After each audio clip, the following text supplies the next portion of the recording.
विश्वकार news चॅनलमध्ये हार्दिक स्वागत. विश्वसनीय बातम्यांसाठी विश्वकार न्यूज चॅनलला सबस्क्राईब करा. आता पहा एक महत्त्वाची बातमी. पत्रकार राहुलजी कुलकर्णी सरांनी खरातच्या बोंधुगिरीची काढलेली अभ्यासपूर्ण वरात पहा विश्वकार न्यूज चॅनलवर. नमस्कार, मी राहुल कुलकर्णी. आत्ता मी जी माहिती सांगणार आहे ऑब्व्हियसली ती दैनिक दिव्य मराठीने प्रकाशित केलेली बातमी आहे.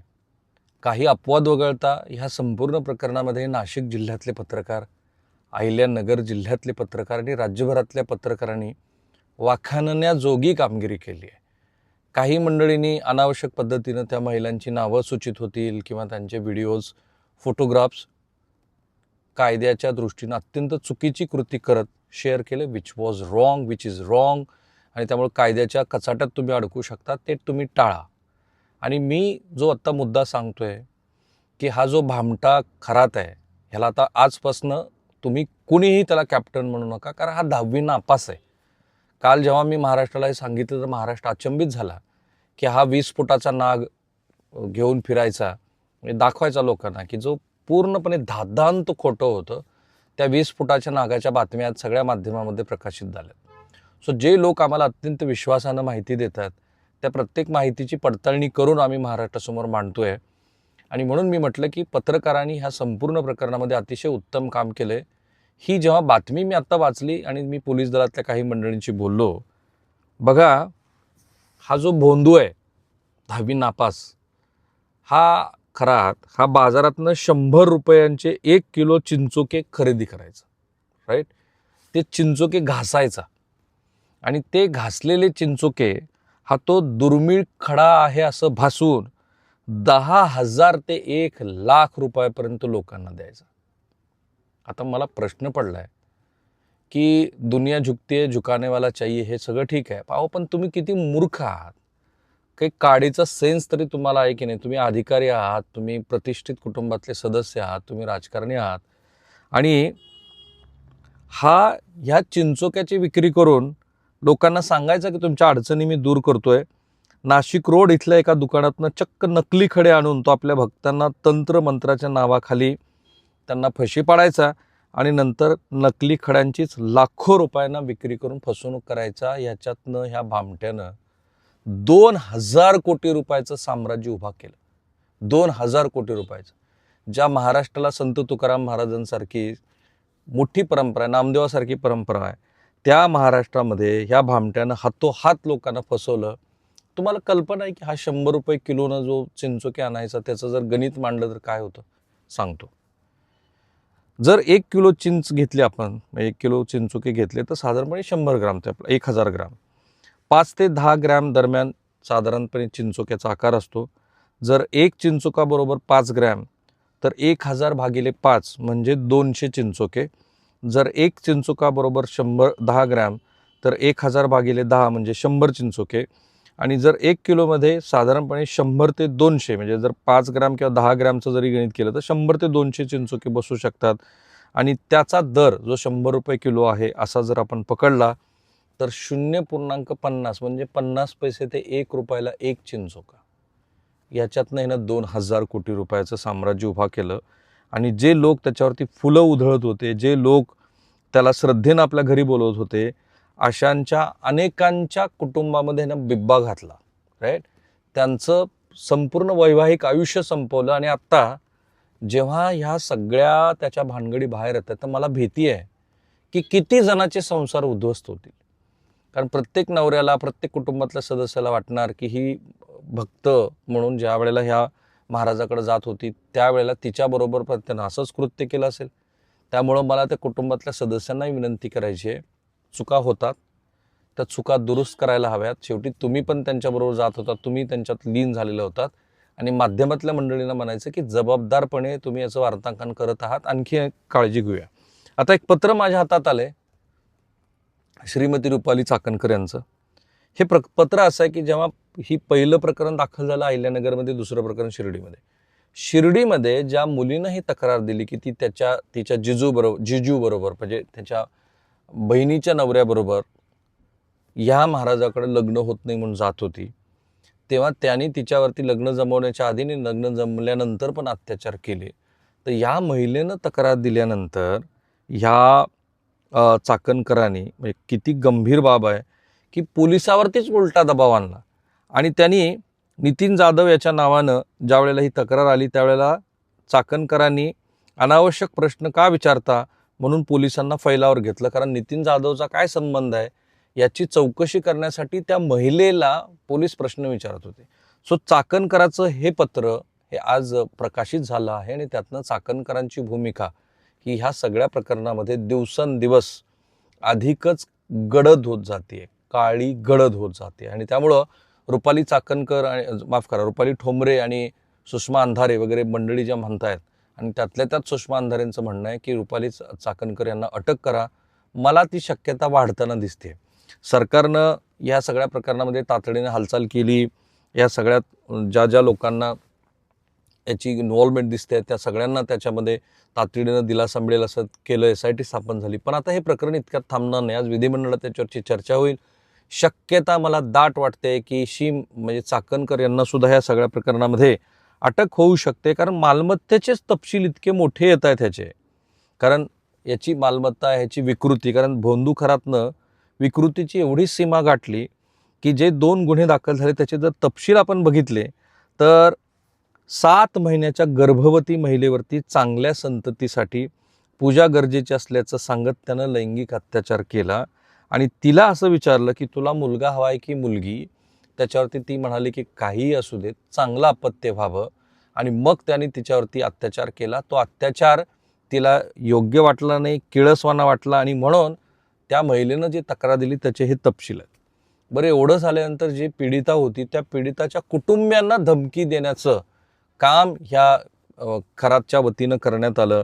त्यामुळं दैवी शक्तीचा दावा करणारा हा जो भोंदूबाबा आहे, आज जरी कोठडीमध्ये पोलिसांना काही बोलत नसला तरी तो जेव्हा बोलायला लागेल आणि बोलायला भाग पाडतील पोलीस, तर मात्र अनेकांचे धाबे दणाणणार आहेत.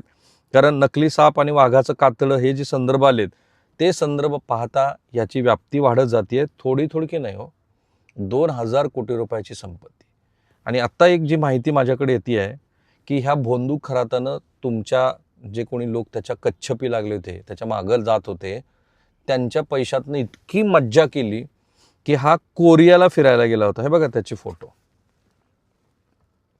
आहे ना.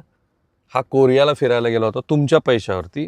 परदेशामध्ये अनेक ठिकाणी त्यांनी मौज आणि मालमत्ता सुद्धा जप्त म्हणजे त्यांनी तयार केली आहे. तब्बल 13 भाषेचं ज्ञान आहे. हा 10वी नापास आहे. 22 वर्ष कुटुंबापासून दूर राहिला आहे. महाराष्ट्राला जेव्हा आम्ही हे सांगितलं तेव्हा अनेकांना धक्का बसला. तोपर्यंत ह्याचा कॅप्टन म्हणून गावगाव सुरू होता. मी पुन्हा सांगतो, he is not a captain, he is a crook, he is a criminal. आणि तो 10वी नापास आहे. तो एका जहाजावरती खलाशी म्हणून गेला होता आणि तिथनं तर त्यांनी, मग साहजिक आहे ना, तुम्ही आता कुठल्याही पर्यटन स्थळाला गेला तर अल्पशिक्षित, कमी शिकलेली अडाणी सुद्धा मुलं तुम्हाला उत्तम फ्रेंच, इंग्रजी, पोर्तुगीज बोलताना दिसतील. तसंच आहे. अनेक काळ तुम्ही एखाद्या व्यक्तीच्या सहवासात, तर याला 13 दिवसाचा जो काही सहवास 13 भाषेचा त्याला ज्ञान आहे ते याचं कारण हे आहे. 22 वर्ष तो बाहेर होता आणि काही दिवसापूर्वी खरात कुटुंबासह दक्षिण कोरियाला सहलीला गेला होता. ते तुमचेच पैसे वापरून गेला होता. आणि आता असं दिसतं आहे की हा जो नितीन जाधव आहे, बहुतेक नितीन जाधव आता माफीचा साक्षीदार होईल. नितीन जाधवनंच त्याला काहीतरी ब्लॅकमेल केलं वगैरे अशी तक्रार आली. नंतर लक्षात आलं की नितीन जाधवच्या ब्लॅकमेलिंगच्या ऐवजी नितीन जाधव हा आता पोलिसांच्या दृष्टीने एक महत्त्वाचा साक्षीदार आहे. कारण पोलिसांना बाकी काहीच करायचं नाही. नितीननं जे काही केलेलं आहे त्याचा फक्त वापर करायचा. आणि गर्भवती महिलांसह घटस्फोटितेवरती पण यांनी तक्रार त्यांनी त्यांच्याबरोबर गैरकृत्य केलं असं दिसतंय. काल असं झालं आहे की SITनं खरातची त्याचे जे पुजारी आहेत त्या मंदिराचे 2 कर्मचारी आणि पुजाऱ्यांची त्या महाराष्ट्र पोलीस अकादमीमध्ये सकाळी 11 ते संध्याकाळी 7 वाजेपर्यंत त्यांनी त्याची चौकशी केली. आणि त्या चौकशीतनं काहीतरी नवीन तपशील बाहेर हाताशी लागलेत असं म्हणतायत. त्याच्या जमिनीचे तपशील मी तुम्हाला सांगू, संपत्तीचे काल मला एकाने पाठवले होते. पाथर्डीमध्ये 150 कोटीची 30 एकर जमीन, सिन्नरच्या कहांडवाडीत 5 कोटी रुपयाची 45 एकर जमीन, पाथर्डी गवळणेत 30 कोटीपेक्षा अधिक किमतीची जमीन, गवळणेत मोक्याच्या जागी 15 भूखंड, सिन्नरमध्ये 1 कोटीचे 2 व्यापारी गाळे, मिरगावात 10 कोटीहून जास्त किमतीचं फार्म हाऊस अहिल्यानगरामध्ये 5 एकरचा कोट्यावधींचा भूखंड, ओझर विमानतळाजवळ 5 कोटीची जमीन, जानोरी 10वा मैल भागात मोक्याच्या जागा, नाशिकमध्ये कॅनडा कॉर्नरवर सुमारे 1 कोटीचं ऑफिस, कर्मयोगी नगरमध्ये 5 कोटीचा बंगला, शिर्डीच्या पानमळ्यात 30 गुंठ्याची कोट्यावधीची जागा, निघोजमध्ये 4 एकरची कोट्यावधीची जागा, शिर्डी भागात 70 कोटीची जमीन आणि प्लॉट, मीर गावातल्या घरी लाखोची रक्कम, वेगवेगळ्या ठिकाणी 30 फ्लॅट, सिन्नरमध्ये महत्त्वाच्या जागेवरती दुकानं, ईशानेश्वर मंदिर ट्रस्टची 2 कोटीची वार्षिक उलाढाल. मी ज्या गाडीतनं नेहमी ह्या सगळ्या आम्ही हायर करतो, मी आजच चालकाला विचारलं तुला किती पैसे मिळतात, साधारणपणे त्याला ₹1,00,000 त्याचा उलाढाल होत असेल. इनोवा गाडीतनं जर हाताशी किती लागतात, 30 ते 40 हजार रुपये. तुम्ही रात्रंदिवस काम केल्यानंतर कुठल्याही स्वरूपाचं, व्हाईट कॉलर असू दे किंवा असं सर्व्हिस सेक्टरमधलं असू दे, 30-40 हजार रुपयाला महाग आहे जनता. तुमच्याच पैशातनं, म्हणजे महाराष्ट्रातला मला हा प्रश्न विचारायला पाहिजे की तुमच्याच पैशातनं ह्या बोंदूनं 2-2-2.5 हजार कोटी रुपयाची संपत्ती उभा केली आहे. एकतर त्याला शरम नाही, किंवा जे हे शिक्षित आहेत ते अशिक्षित आहेत. ते शिक्षण त्यांनी घेतले पण त्यांच्याकडं जीवन जगत असतानाच्या साध्या गोष्टीचा सुद्धा सेन्स नाही आहे. आणि म्हणून अंधश्रद्धा केवळ ग्रामीण किंवा अशिक्षित भागात असते असं मानायचं काही कारण नाही आहे. शहरातल्या उच्च शिक्षित लोकांमध्ये देखील मानसिक ताण, करिअरमधली स्पर्धा आणि कौटुंबिक वादामुळं शॉर्टकट म्हणून भोंदूकडं ते वळत आहेत. श्रद्धा आणि अंधश्रद्धा यातली जी पुसट रेषा आहे ती ओळखून नागरिकांनी वैज्ञानिक दृष्टिकोन बाळगण्याची का गरज आहे, हे ॲडव्होकेट मुक्ता दाभोळकर ज्या सामाजिक कार्यकर्त्या आहेत, महाराष्ट्र अंधश्रद्धा निर्मूलन समित्यांनी सांगितलं आहे ना, ॲग्री विथ हर, की तुम्हाला एकतर मानसिक आजाराबद्दल तितकं ज्ञान असायला हवं. तो आजार आहे, जसा सर्दी पडसं खोकलं होतं तसं. त्यामुळे आधी तुम्हाला असं वाटलं तर तुम्ही आधी मानसिक तज्ज्ञांची मदत घ्या. मला वाटलं तर मी माझ्या अनेक मानसोपचार तज्ज्ञांशी कन्सल्ट करतो, कारण तुम्ही इतक्या वेळेला वेगवेगळ्या निगेटिव्हिटीशी डील करत असता. त्यामुळे तुमच्यात सकारात्मक ऊर्जा यावी म्हणून ते करणं आवश्यक आहे. तो आजार नाही आहे. आणि दुसरं, आपल्या कुटुंबात आपलं समजा नाही कुणी ऐकत तर मित्रमंडळी आहेत. एक कपभर चहा पिला तुम्ही एखाद्या मित्राबरोबर आणि लोकांशी बोला ना. तुम्ही लोकांशी बोलला तर अनेक गोष्टी होतात. असं दिसतं आहे की महाराष्ट्रामध्ये भोंदूगिरीचा जो विळखा आहे तो किती मोठा आहे तर 13 वर्षामध्ये जवळपास 2000 गुन्हे दाखल झालेले आहेत. मुंबईसह पुणे, नाशिक, नागपूर, संभाजीनगर या सगळ्या ठिकाणी हे गुन्हे दाखल होत आहेत. मी पुन्हा सांगतो, धर्माचा आणि ह्या अंधश्रद्धेचा काडीचा संबंध नाही.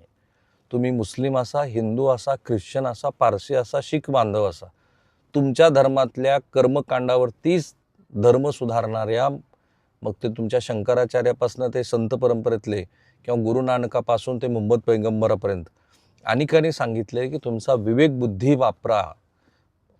मला तर नेहमी गौतम बुद्धाचं नेहमी वाटतं की बुद्धिप्रामाण्यवाद फार महत्त्वाचा आहे. आणि म्हणून हे विश्लेषण अत्यंत महत्त्वाचं आहे. ते घरोघरी जाऊ द्या. स्वतःला प्रश्न विचारा की मी जे रोज करतोय ते बरोबर आहे का. वैज्ञानिक दृष्टिकोन आहे याचा अर्थ तुमच्या धर्माबद्दल, तुम्ही ज्यांच्याबद्दल श्रद्धा ठेवता त्याच्याबद्दल नास्तिकच भाग बाळगावा असं कुठेही लिहिलेलं नाही. आणि अंधश्रद्धा निर्मूलन कार्यकर्ते पण त्याच मर्यादेत आज बोलतात. त्याची महाराष्ट्राला गरज आहे.